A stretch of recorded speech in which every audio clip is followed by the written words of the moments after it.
President Trump wants to end the erroneous universal birthright citizenship interpretation of the 14th Amendment, and he's right.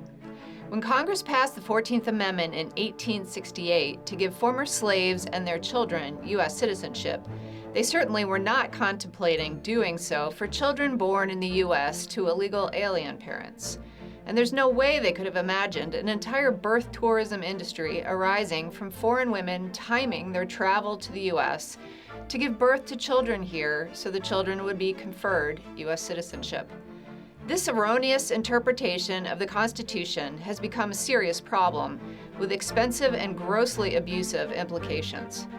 First, aliens cross the border illegally and/or use false asylum claims to gain entry to and remain in the U.S.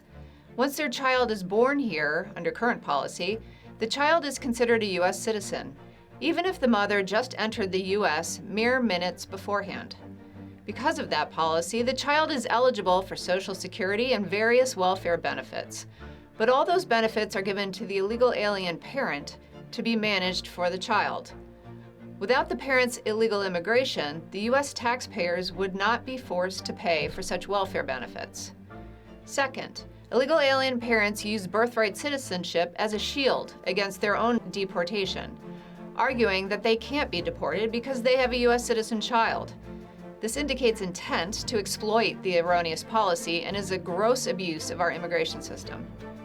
Third, when the child turns 21, they can then petition for permanent family visas or green cards for their parents and family members. This chain migration is yet another example of the abuse within our immigration system. Conferring U.S. citizenship based solely on geography rather than the parent's citizenship has made America a giant magnet for illegal immigration, and it demeans U.S. citizenship. Allowing universal birthright citizenship is a false interpretation of the 14th Amendment, and it makes children pawns in the abuse and exploitation of U.S. immigration.